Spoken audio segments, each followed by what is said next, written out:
Oi, irmãos, tudo bem? Então vamos para mais um estudo, da nossa classe Heróis da Fé, da EBD. Antes de nós iniciarmos o nosso estudo da lição 2, vamos orar. Senhor nosso Deus, obrigada pelo privilégio, pela oportunidade que temos em ouvir a Tua palavra. Que o Teu Espírito Santo nos ministre, Deus, para que possamos cumprir o Teu propósito, cumprir a Tua vontade e que para também nos aproximarmos a cada dia, a cada momento mais da Tua vontade, do Teu querer e da Tua presença. Nós precisamos de Ti, Senhor, em nome de Jesus. Amém. Então, irmãos, nós vamos para a lição 2, desse segundo ciclo, das aulas da EBD de 2020. E hoje o tema, na verdade o título, da nossa lição é Cristo vive em mim. E nós temos dois objetivos, e eu sempre gosto de enfatizar que nós temos o objetivo que é saber e o objetivo que é fazer. Quando a gente pensa no saber, a gente está falando do campo das ideias, a gente está falando da compreensão no nosso intelecto. E quando a gente tem o objetivo fazer, a gente está falando de uma execução, é colocar em prática aquilo que aprendeu. Então, o que nós precisamos saber? Que a experiência com Cristo, a experiência de Cristo viver em nós é a base para o evangelho insubstituível. E eu enfatizo aqui, a compreensão, o compreender, que nós temos que entender isso, nós temos que entender que a vida cristã, ela envolve o Cristo viver em nós, e não é uma série de rituais, práticas ou doutrinas humanas, mas vem do Senhor. E o segundo ponto aqui desse objetivo é o evangelho insubstituível, eu diria até inegociável, porque não tem nada que possa ser colocado como doutrina, como princípio, como ensinamento, como qualquer coisa, com qualquer nome, que substitua o evangelho de Jesus Cristo, tá? O segundo objetivo é fazer, então é colocar em prática. O que isso significa no âmbito da nossa aula, Significa que até o final da aula vocês serão capazes, na verdade não é a aula como a gente concebe a aula ali no nosso, vamos dizer assim, no nosso universo, no nosso mundinho, da EBD, ali na Igreja Batista, mas é a nossa reflexão dessa semana, Então, o que a gente vai fazer? Combater as distorções quanto ao ensino e interpretação da palavra de Deus. O que isso significa nessa situação de reflexão que nós vamos ter hoje? Que ao final da nossa reflexão, e eu estenderia isso, para as reflexões de vocês durante a semana, vocês serão capazes, capazes de combater essas distorções em relação ao ensino e interpretação da palavra. Então, é algo que vocês terão plenas condições de fazer depois de conhecer esses textos e terem esses encaminhamentos de reflexão, tá? Então, Cristo vive em mim. O nosso textuário é Gálatas 2:20. Cada um de vocês pode acompanhar, pode e deve, acompanhar na sua Bíblia, seja ela a Bíblia física, seja ela a Bíblia no celular, seja ela no seu computador que você vai acessar lá, a Bíblia online, de qualquer maneira. Eu vou ler a versão King James, que é um pouquinho diferente do que vocês têm aí no áudio, no visual, desculpa, de vocês. Fui crucificado juntamente com Cristo. E desse modo já não sou eu quem vive, mas Cristo vive em mim. E essa nova vida que agora vivo no corpo, vivo-a exclusivamente pela fé no Filho de Deus, que me amou e se sacrificou por mim. Então, Gálatas 2:20 é o nosso textuário. O que é o textuário? É o texto que nos encaminha em todos os nossos aprendizados ou em todas as nossas reflexões de hoje, tá? E quando a gente pensa assim, fui crucificado com Cristo, já não sou mais eu quem vive, qual foi a experiência mais marcante que você teve em anunciar que somente a fé em Cristo é necessária para a salvação? O que é isso? Essa é uma pergunta que se relaciona assim, se você já falou do Senhor, né, para as pessoas, e qual que foi a experiência mais marcante no sentido de você explicar que essa pessoa não precisava fazer mais nada para se aproximar do trono de graça do Senhor, que ela precisava exercitar a fé dela em Jesus Cristo, né, e não necessariamente seguir uma determinada doutrina, uma determinada lista de pode e não pode fazer, ou mesmo uma meta de prática de boas obras. Se você já viveu essa experiência, qual delas foi a mais marcante? E se você não viveu, se porventura você não viveu essa experiência ainda, eu gostaria que você pensasse por que não? Por que você ainda não teve essa oportunidade e essa vivência? Porque a gente vai falar de vivência hoje, né? Essa vivência de falar do Senhor e de explicar que tudo é pela fé em Cristo também, tá? Porque também, se não houve a oportunidade de desenvolver isso, de praticar isso, é algo que precisa ser pensado no sentido do motivo pelo qual você ainda não pregou o evangelho, não discipulou dessa maneira alguém, tá bom? Quando a gente vai olhar aqui para esses textos de Gálatas, para esse texto de Gálatas, ou essa série de textos, nós temos que perceber que Paulo está se referindo a algumas situações que esse povo estava vivendo. A primeira situação que a igreja, né, e esse povo é a igreja de Jesus Cristo, tá? Então, a primeira situação que o povo lá estava vivendo, ela está descrita em Gálatas 1, dos versículos 6 até o versículo 9. Eu quero destacar algumas coisas aqui do versículo 6 até o versículo 9, para chamar nossa atenção para a gravidade, né, de modismos e de coisas que não são concernentes à palavra de Deus. Então, eu vou ler aqui na minha versão e vocês fazem a leitura de vocês na de vocês, tá? Estou chocado de que estejais vos desviando tão depressa daquele que vos chamou da graça de Cristo para seguirem outro evangelho, que na verdade não é o evangelho. O que acontece é que algumas pessoas vos estão confundindo com o objetivo de corromper o evangelho de Cristo. Contudo, ainda que nós, ou mesmo um anjo dos céus, vos anuncie um evangelho diferente do que já vos pregamos, seja considerado maldito. Conforme já vos revelei antes, declaro uma vez mais: qualquer pessoa que vos pregar um evangelho diferente do que já recebeste, seja amaldiçoado. Quando Paulo apresenta isso para os Gálatas, ele fala isso porque esses irmãos eles estavam sendo influenciados e se desviavam do evangelho que Paulo havia pregado e ensinado, e eles estavam tendo outras práticas e prestando atenção em outras doutrinas, tá? E Paulo, na tentativa de chamá-los de volta à centralidade de Cristo, né, na vida deles, começa a explicar, né, da onde que está vindo isso. Isso daí não é evangelho, isso daí é uma forma de corromper o evangelho de Cristo, de corromper os princípios que vocês aprenderam, tá? Na minha versão, aqui no versículo 6, ele começa falando para eles que ele está chocado.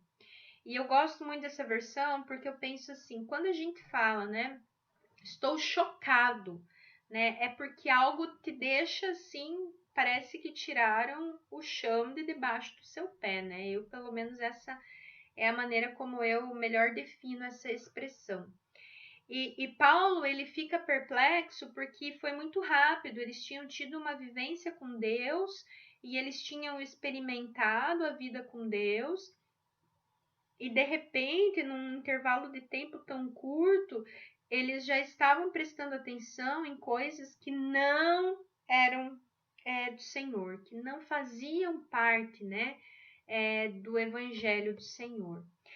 E aqui, o que a gente vê muito claro nesses versículos do 6 ao 9? A experiência de Cristo viver em nós é a base para o Evangelho insubstituível. Por quê? Porque eu não dou bola para outras explicações, para outros princípios, para outras divagações se eu sou cheia do Espírito Santo, tá? Então, assim, o que vai ocupar a minha mente, né? Vamos lembrar sempre da palavra do Senhor, né? O que a palavra nos ensina? Tudo o que é puro, tudo o que é santo, tudo o que é de boa fama, se algum louvor há, né? Seja isso que ocupe o seu pensamento. Se algum louvor há, né? Se algum louvor existe, seja isso que ocupe o seu pensamento. Então, assim, quando a gente não está cheio do Evangelho do Senhor, se a gente não está num relacionamento sincero com Deus e vivendo Cristo, e tendo essa experiência de Cristo viver em nós, aí a gente corre um risco bem grande de dar bola para outras coisas, né? Então eu enfatizei ali no visual, né, que o evangelho é insubstituível. Por que essa ênfase no evangelho insubstituível? Porque se eu permitir, eu substituo o evangelho por outras coisas, tá? E é isso que Paulo nos chama atenção, porque foi o que aconteceu ali com os Gálatas. Eles começaram a se desviar para outras práticas, eles começaram a prestar atenção em outras explicações. E nós temos que vigiar para não fazer isso. Hoje em dia, né, o que é um falso evangelho? A gente já fez esse tipo de uma reflexão parecida em outras aulas, em outro trimestre. E algo muito notável é que nós temos, quando a gente usa como exemplo o dinheiro, né? Uma vez foi colocado assim na aula, eu pego uma nota, a nota de dinheiro. O pessoal que precisa reconhecer a nota, seja no comércio, seja no banco, ou nós mesmos, a gente não se ocupa de saber como que as pessoas adulteram a nota, né? A gente se ocupa de conhecer a nota verdadeira. E nesse sentido, eu não fico preocupado em saber as nuances de como que eles alteram essa nota. Mas eu me ocupo de conhecer as características da nota de verdade. É a mesma coisa com o evangelho. A gente não vai ficar aí fazendo tese sobre aquilo que distorce a palavra do Senhor. Mas a gente vai sim ter uma vivência de conhecer a palavra do Senhor para reconhecer quando não for um princípio ensinado por Jesus. E aí nós temos um ponto muito interessante, que é uma adesão versus uma conversão. Porque hoje em dia, muitas vezes, o que nós vivemos, ou que algumas pessoas vivem nas igrejas, igrejas de modo geral, não necessariamente na nossa congregação somente, mas é assim, as pessoas aderem a uma religião, aderem a uma placa de igreja, aderem a um nome, né? Mas isso é diferente de se converter ao Senhor. Porque quando nós aderimos uma religião, uma prática, um lugar, é como se eu fizesse uma adesão a um clube social, né? Eu gosto muito daquele lugar, me sinto bem com aquelas pessoas, mas não necessariamente eu estou vivendo ali uma reunião com um povo que professa a mesma fé que eu, porque eu me arrependi dos meus pecados e eu vivo com Jesus Cristo e eu pago um preço por isso, né? Não. A conversão já é o contrário. O que é uma conversão? Eu estou indo numa direção e eu mudo. Então eu vejo, eu reconheço Jesus Cristo na minha vida, eu entendo o propósito do Senhor na minha vida, e isso me faz mudar até a minha forma de visão das circunstâncias, né? Baseado na palavra do Senhor, baseado naquilo que o Espírito Santo me ensina. Então a gente precisa constantemente refletir, né? Eu aderi a uma igreja, a um grupo, eu aderi a uma prática religiosa, ou eu de fato me converti a Jesus Cristo, né? E o Senhor mesmo nos alerta, né? Como tá aqui, ó, no visual. Em vão, né? Em vão me adoram, né? A gente tem que destacar essas coisas. Em vão me adoram, né? Vocês falam que vocês me adoram, mas ensinam doutrinas que são preceitos de homens. O que é preceito? Olha só, preceito de homens, né? Jesus falando. Falam que me adoram, né? Mas o seu coração está bem distante de mim. Então, assim, a gente tem que cuidar, né? Para não correr correr o risco de viver de uma maneira religiosa que a gente diz que adora o Senhor, mas na verdade a gente vive as doutrinas que não são nem dele. São doutrinas que homens acharam que era conveniente incluir e agregar à igreja, tá? Então nós temos que cuidar disso. A segunda situação, então, ela está no capítulo 2. E nós vamos permanecer nesse capítulo 2 até o final da nossa aula. E lá no versículo 16, Paulo ele fala assim: estamos plenamente conscientes, entretanto, que o ser humano não pode ser justificado pela prática da lei, mas somente por meio da fé em Jesus Cristo. Sendo assim, nós também viemos a crer em Cristo Jesus, a fim de sermos justificados pela fé em Cristo e de forma alguma pela prática da lei, porquanto é certo que por praticar a lei ninguém será capaz de ser justificado. Então, o que ele está dizendo? A prática da lei não te justifica. O que ela não faz? A prática da lei não limpa os nossos pecados. A prática da lei, ela não anula a nossa dívida com Deus por causa do pecado, né? Então, o que os Gálatas estavam fazendo? Substituindo a graça pela lei. O que é graça? Favor imerecido de Deus, né? Nós não merecemos a justificação, né, que Jesus Cristo faz por nós. A gente não merece, mas a gente recebeu como presente. Então, quando a gente faz a prática, a gente substitui a graça, que é a fé em Cristo, e a gente começa a colocar outras coisas, né? Vamos pensar, a prática de boas obras. Eu tenho uma meta de boas obras para fazer, né? Não sei, durante a semana, por exemplo. Isso, se não foi inspirado pelo Senhor, pelo Espírito Santo, por algum motivo pessoal teu e Deus, né? No momento de intimidade, isso não substitui, né? A salvação. Isso não substitui a graça. Mas se eu começo só a colocar a prática, eu esqueço o resto, eu esqueço a leitura da palavra, eu deixo a oração, eu começo só a sentir o peso de praticar aquilo, porque aquilo vai me aproximar de Deus. Não, isso não existe, isso está errado. É um pensamento equivocado. Então, não tem lugar mais para a lei quando a gente pensa que já se cumpriu a salvação. E Jesus já cumpriu tudo, tá? O que acontece com a lei? Aqui vocês têm um quadro, né, que resume, ele sumariza a lei e a graça. A lei ela precisa ser cumprida e se não for cumprida existe uma punição. Basicamente é isso, né? A graça, por sua vez, ela é o quê? A verdade do evangelho pela pregação do evangelho, pela pregação da fé. Então, não é você viver fazendo coisas para se achegar a Deus, mas é o evangelho e a fé, né? A lei não justifica ninguém, né? Não é porque você faz alguma coisa que seus pecados são anulados. O que justifica, o que perdoa pecado, o que justifica, né? O que é pecado? É a nossa separação de Deus, é a nossa distância de Deus, né?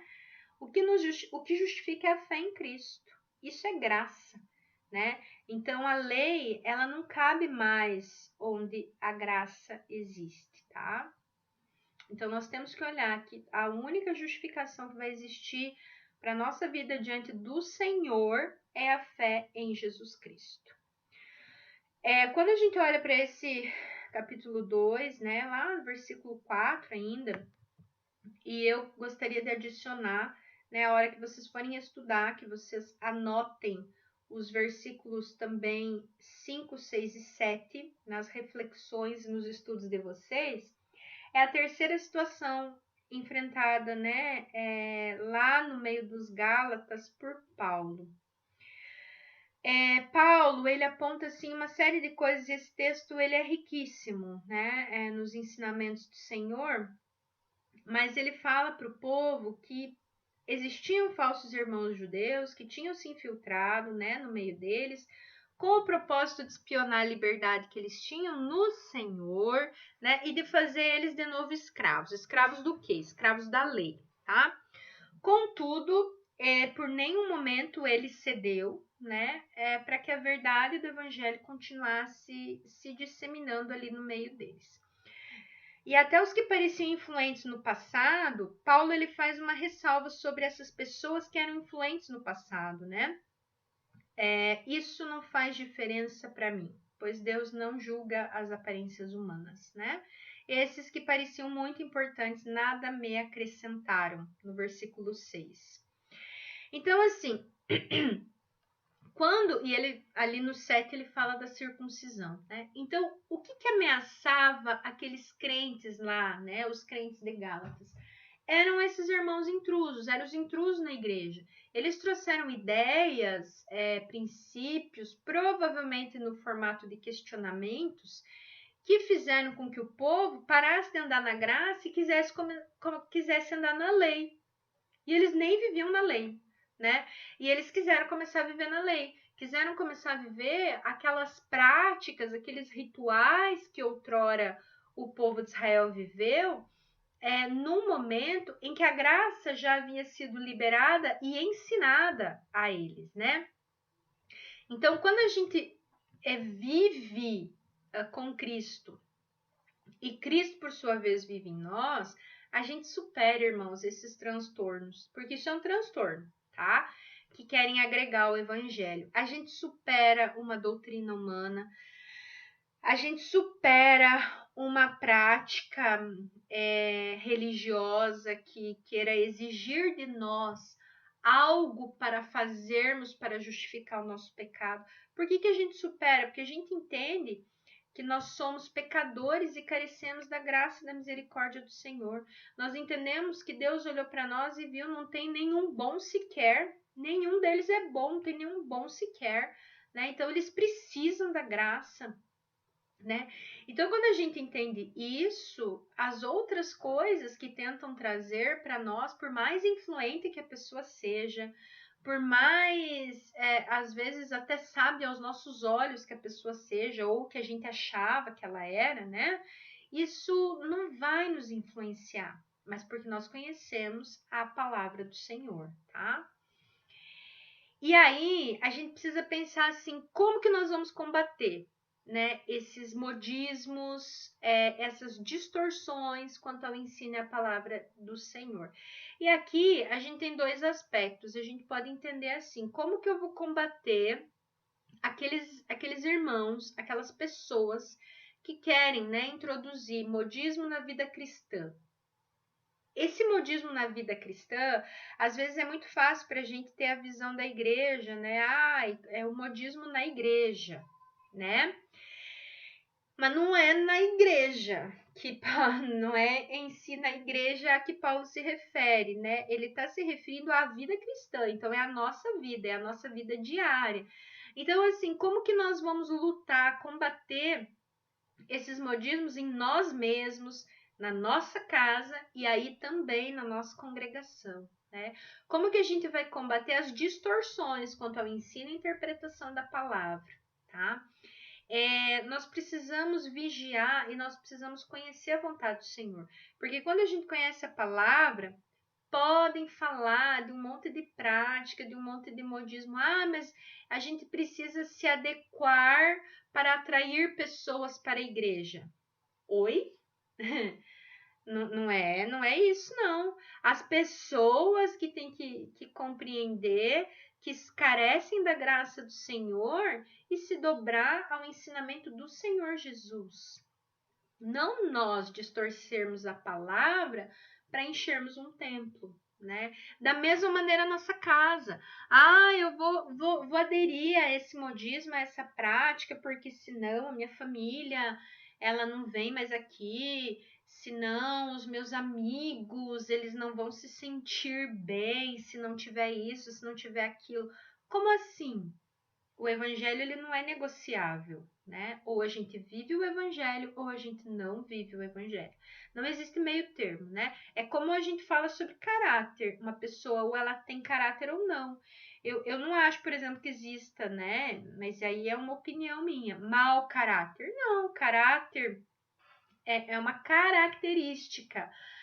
E nesse sentido de moralidade, a pessoa ou ela tem caráter ou ela não tem caráter, né? Não é nem bom ou mal, ela tem ou não tem.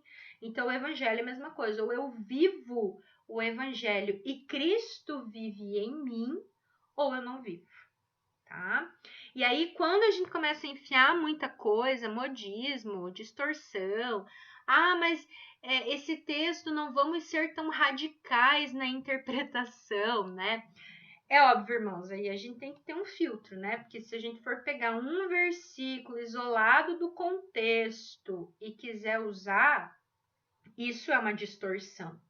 Agora, no que tange aos ensinos do Senhor, aos princípios do Senhor, nós não temos como negociar. A gente não tem como, vamos flexibilizar a palavra de Deus. Não existe flexibilizar a palavra de Deus.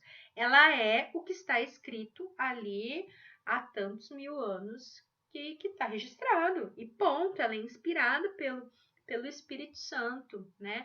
Inclusive a palavra do Senhor, ela é tão maravilhosa que ela nos mostra as nossas fraquezas. A gente lê a palavra do Senhor, a gente vê as nossas fraquezas, né? Nós temos refletido muito aqui em casa sobre o povo de Israel, recentemente sobre Jonas. Então, assim, é a fraqueza humana. Deus foi tão bom que ele deixou registrado ali o momento que a gente ia se irar, o momento que a gente ia correr o risco, né, de idolatrar algo que não seja ele.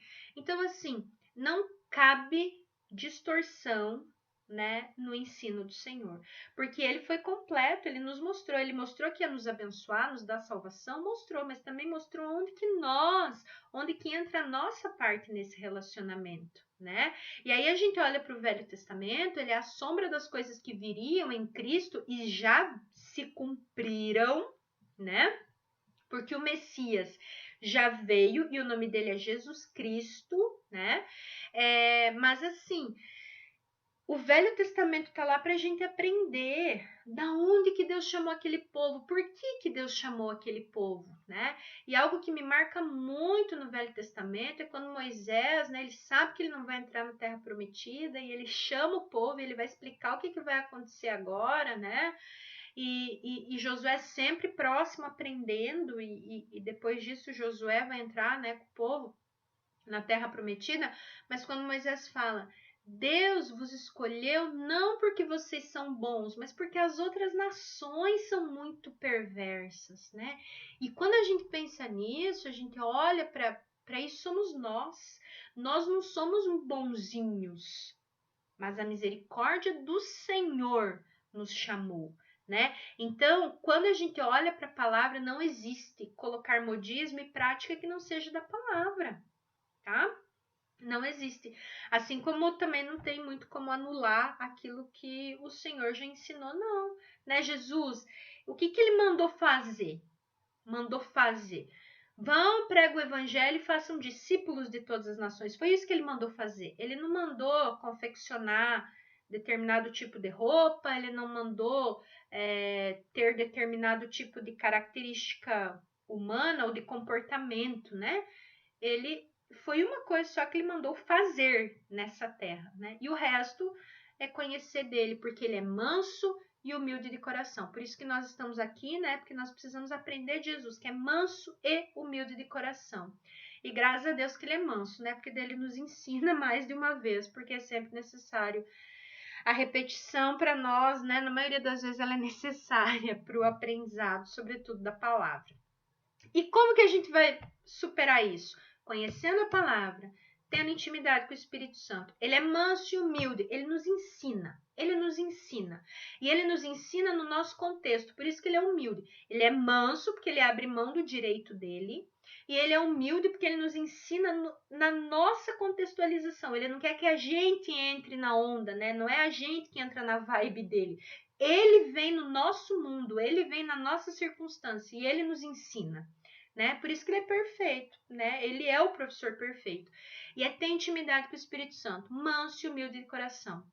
E é só assim que a gente vai combater, né? Esses modismos.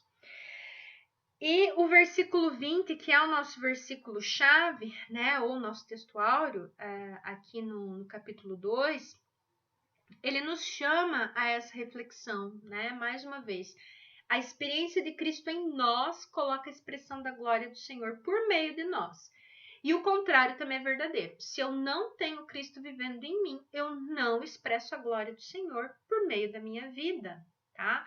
E aí é aquele momento quando a gente contempla, né, o texto que Jesus nos ensinou, que ele vai voltar e ele vai dizer assim: vinde, entrai no gozo do meu Senhor, né, amados meus. E daí a galera vai dizer: nossa, Deus, mas eu não. Mas eu nunca fiz isso tudo que o Senhor está dizendo, né? Eu nunca alimentei o Senhor, nunca te dei água, nunca te vesti. Nunca te vi passar frio, né, Jesus? E aí Jesus fala, mas quando vocês fizeram para um dos meus pequenininhos, né, vocês fizeram para mim. E os outros que vão chegar cheio de pompa, cheio de Senhor, em teu nome eu expulsei demônios, em teu nome fiz isso, em teu nome fiz aquilo. O que Jesus disse? Apartai-vos de mim, não vos conheço. Né? Então, nós precisamos deixar a nossa carnalidade mesmo ser crucificada com Cristo. Porque é isso que Paulo está ensinando, né? Eu fui crucificado com Cristo. E desse modo, já não sou eu quem vive, mas é Cristo que vive em mim. Então, se Cristo não vive em mim, eu não manifesto a glória do Senhor. Eu não manifesto o ensino do Senhor, eu não manifesto a misericórdia do Senhor, eu não manifesto o amor do Senhor se Cristo não vive de fato em mim. É uma questão de causa e consequência. Eu fui crucificado com Cristo, eu entendi que eu fui crucificado, então, quem ressuscitou? Jesus. Então, é Ele que vive em mim, né? E aí, vocês podem acompanhar aqui no visual, a gente precisa pensar e precisa se incluir nisso e imaginar assim, Cristo vive em mim quando? Quando que Ele vive em mim, né? E eu sempre penso, né, pensando na minha natureza, na minha personalidade, na minha característica, que é quando eu não faço a minha própria vontade. Porque quando eu quero fazer a minha própria vontade, do meu jeito, da maneira como eu acho que deve ser, eu não tô deixando Cristo viver em mim, né? Eu tô tendo um discurso talvez, mas não tô vivendo aquilo, né? Agora, quando eu deixo Ele viver em mim, o que vai fluir, né? Flui rios de águas vivas do seu interior, tá? Então, é aquele momento assim que você faz aquilo que te parecia tão impossível, tão inimaginável. Você consegue perdoar algo que para você era imperdoável. Você consegue se relacionar com alguém que você achou que você nunca mais ia conseguir ter um diálogo, né, razoável. Então, é nesses momentos que a gente vê, a gente experiencia, né? A gente vive a experiência de que Cristo vive em nós. E o último ponto, a quarta situação aqui, né, é no versículo 21, quando Paulo fala assim: não torno inútil a graça de Deus, porquanto se a justiça pudesse ser estabelecida pela lei, Cristo então teria morrido em vão. Então, Paulo, ele é bem contundente, né? E às vezes a gente fica não sei, vamos ver com outros olhos, né? A situação, talvez a Bíblia não seja bem assim, né? E misericórdia se isso já saiu da nossa boca. Porque Paulo, ele é bem contundente e fala assim, ó, eu não vou tornar a graça de Deus inútil. Eu não vou anular a graça do Senhor porque vocês querem viver ritos que são práticas da lei. Né? É isso que ele está falando. Por quê? Porque se a gente faz isso, se a gente começa a querer viver um ritual, uma listinha de coisas, pode, não pode e tal, a gente cai no legalismo. E aí, quando a gente vive com Cristo, né, essa experiência de Cristo viver em nós, ela tira fora todo o evangelho transformado, né, em pura religiosidade e legalismo. Então, quando Cristo vive em nós, não existe a possibilidade de a gente viver só religiosidade e legalismo. Então, assim, vamos usar de exemplo o nosso contexto atual, né, da pandemia, que os cultos, as reuniões, elas estão restritas, enfim. A gente tem uma série de restrições para que elas aconteçam.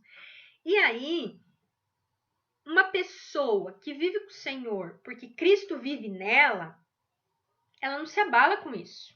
Claro, sente falta, né, da comunhão, sente falta daquele tempo, né? Então, isso depois a gente vai ter que, depois que nós tivermos uma situação mais organizada, mais saudável, né? A gente vai querer até aproveitar bastante, né? A presença uns dos outros. Mas assim, nesse momento isso não é possível. Então, uma pessoa que Cristo vive nela, ela consegue seguir a vida dela na intimidade com Deus, ela consegue falar do Senhor, ainda que restrita, ainda que na sua casa. Ainda mais hoje em dia, que a gente tem uma série de aparato tecnológico que permite isso, né? Então, assim, uma pessoa que vive com o Senhor, ela não ficou atada porque ela não pode ir à igreja. Ela continua sendo frutífera na fé e na comunhão com Deus. Agora, uma pessoa que é religiosa, e aí entra a religiosidade e legalismo, uma pessoa religiosa, ela se frustra. Ela se frustra porque ela não está vendo o pastor todo dia, toda hora lá no púlpito. Ela se frustra porque ela não tem uma palavra que a console, uma palavra vinda de alguém, né? Que a console. Sendo que a palavra do pastor é uma bênção porque ela é inspirada por Deus, pelo Espírito Santo. Né? Sendo que a palavra do irmão, seja ele quem for, é uma bênção, porque é a palavra do Senhor. E onde é que está essa palavra do Senhor? Está na Bíblia. Porque se algum irmão for falar qualquer coisa abençoadora que não esteja na Bíblia, aí a gente tem o problema que era o problema lá da igreja, que era o problema do pessoal de Gálatas, né? Então, nós precisamos vigiar isso, né? E a gente está vivendo um tempo que essa reflexão provavelmente tem vindo muito à tona, né, para todos nós. E o legalismo, vamos definir então o legalismo que está ali enfatizado para vocês, né? Fidelidade à legalidade é um significado, né? É olhar apenas as exigências do direito positivo sem levar em conta o direito natural. E na teologia cristã ele tem uma definição própria que se refere a colocar a lei acima do evangelho, ou seja, colocar práticas, né, que justifiquem, que tentem, né, justificar acima do evangelho, acima da graça. E aí, como que a gente tem que refletir nesse contexto do legalismo, né? A gente já falou de religiosidade, do culto, né? Enfim. Agora o legalismo. O legalismo exalta o que eu tenho que cumprir. O legalismo, ele me faz pensar o que eu vou fazer, o horário que eu vou cumprir, a boa obra que eu vou fazer, tá? E a graça, por sua vez, é aquilo que Cristo já cumpriu em nós, que Cristo já nos justificou, Cristo já nos salvou, né? Então, hoje em dia, como que as pessoas estão descartando a graça e colocando a graça de lado? Né? Tem uma série de coisas. Se a gente fosse abrir uma discussão aqui, eu tenho certeza que ia aparecer coisas assim que a gente ia ficar boquiaberto, né? A gente ia ficar como Paulo, estou chocado. Mas assim, nós precisamos cuidar para que a gente não coloque na nossa casa, no nosso meio, na nossa congregação, coisas que não sejam do evangelho, coisas que anulem a graça, né? Ah, você faz tal coisa e Deus te abençoa. Você barganha com Deus, onde já se viu? Como que assim? Em que momento uma sã consciência de uma pessoa acha que pode negociar com o Senhor, com o Todo-Poderoso? Né? E a gente precisa se lembrar da palavra do Senhor, né? Que diz que de Deus não se zomba, que Deus é fogo consumidor. Então, nós precisamos cuidar para a gente não começar a querer negociar com Deus, a flexibilizar a santidade do Senhor. Não que ela vá ser flexibilizada, mas o nosso relacionamento com Ele, sim, se eu penso dessa maneira, né? E isso é colocar a graça de lado. Então, nós precisamos, né, levar em conta que Cristo vive em nós, né? Nós precisamos olhar para esse texto de Gálatas e entender o que está acontecendo ali e que os crentes, né, os cristãos, eles estavam sendo influenciados e se desviavam do evangelho, né, que Paulo havia ensinado a eles. E como que você resolveria essa questão? E nesse como você resolveria, eu gostaria que cada irmã ampliasse a sua visão para o seguinte. Eu torno a dizer, é muito simples às vezes para nós, enquanto pessoas, enquanto seres humanos, olharmos assim. Ah, porque se eu fosse o pastor da igreja, se eu fosse o missionário Paulo lá naquele grupo, eu faria isso, isso e aquilo. Só que vamos pensar que não é só na congregação dos crentes, dos cristãos, que esses modismos, essas distorções, esses ensinos baseados em versículo isolado, ou até em versículo, nem é em versículo, né? É só num diz-que de alguém. Não é só na igreja, na congregação ali, que isso pode acontecer, é na nossa casa. Então, eu quero desafiar, né, principalmente quem é pai, quem é mãe, a parar para pensar, como que eu vou resolver? Como que eu vou resolver esse modismo? Como que eu vou resolver essas influências que distorcem a palavra do Senhor? Como que eu vou combater pessoas que muitas vezes se infiltram na minha casa e começam a falar essas coisas que são contrárias à palavra do Senhor? Mas a gente tem que lembrar que como que a gente vai fazer isso? Aprendendo de Jesus, que é manso e humilde de coração. Aprendendo de Jesus, exercendo misericórdia, exercendo amor, exercendo graça, né? E aí é um desafio muito grande, porque às vezes na visão macro da igreja a gente tem um monte de criatividade, até porque a responsabilidade lá não é nossa, né? Agora, na nossa casa, é nossa responsabilidade. Então, como que nós resolvemos isso, tá? Eu acho que é algo primordial para pensarmos. A gente precisa entender que nós vivemos uma batalha, né? E essa batalha foi vencida na cruz. Então, nós temos que nos aproximar de Cristo, que já venceu. E aí, o que fazer para que Cristo viva em mim, né? É conhecer a palavra, é ler a palavra. Hoje em dia, irmãos, vamos pensar, né? A fé vem pelo ouvir e o ouvir da palavra de Deus. Então, não tá podendo ler o tempo todo, né? Liga o celular, liga o computador, né? Coloca, tem um monte de coisa, um monte de recurso digital, né? Agora, às vezes a gente perde tempo vendo coisas do mundo no celular e no computador, em vez de usar esse recurso precioso que o Senhor permitiu que exista para aprender dele, né? Então, vamos priorizar que Cristo viva em nós, né? Busque desenvolver uma vida de oração, rejeite todas as propostas que contrariem a ética do reino. Não é a ética da doutrina, não é a ética do grupo social, não, é a ética do reino, tá? Propõe ensinar com discipulado a essência do evangelho, sem acréscimo humano ou religioso. É sem tentar enfiar coisa que não está na palavra, né? Mas eu acho que a gente poderia fazer uma reunião assim. Não.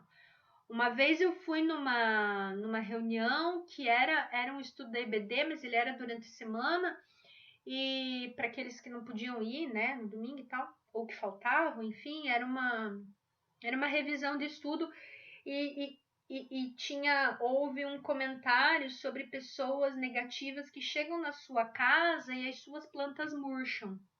Gente, onde que isso está escrito na palavra do Senhor? Em nenhum lugar. E onde que eu ouvi isso? No meio de crente. Então é por isso que por isso que eu enfatizo. Nós precisamos cuidar para nós não sermos as pessoas que colocam esses acréscimos humanos e religiosos. Nós precisamos cuidar para que o nosso estudo bíblico, né, o nosso ensino da palavra, ele não venha agregado com coisas que não são os princípios elementares da palavra do Senhor. O que a gente precisa entender? O que Jesus viveu e ensinou, né? Manso e humilde de coração. Aprendam dele. É dele que nós temos que aprender, tá? É um desafio porque a nossa natureza, ela não gosta disso, né? A nossa, não é à toa que tentaram contra Jesus, não foi à toa, os próprios religiosos da época crucificaram o nosso Salvador, né? Eles não aceitaram o Messias, eles não o reconheciam como Messias, e isso não reconhece até hoje. Então não é à toa que isso aconteceu, mas nós precisamos viver a essência do Evangelho, sem acréscimo, sem religiosidade. E o último ponto, nunca se esqueça que o justo viverá da fé. A gente vive da fé, a gente não vive, enfim, com a nossa expectativa em nenhuma outra pessoa, circunstância ou prática. É só da fé em Jesus, tá? Essa é a graça. Irmãos, desejo que vocês possam refletir nessa palavra, viver a graça do Senhor, cada dia mais viver a experiência de Cristo vivendo em vocês, para que a gente possa desfrutar, né, da intimidade com Deus e desfrutar de uma vida em abundância, né? Jesus disse que eu vim para que tenham vida e vida em abundância. E a vida em abundância é viver perto dele, junto com ele, né? Não é viver da maneira como os outros dizem que é conveniente, mas sim da maneira como o Senhor nos ensina. Deus abençoe, irmãos, nos vemos na próxima aula e que o Senhor nos guarde, né? Ele nos livre e que nós possamos aprender. Então, essa semana vocês podem estar meditando aí em Gálatas 1 e 2 e revisando, né? Tudo isso e contextualizando na própria vida, tá? Porque é um texto precioso e nos ensina demais. Deus abençoe.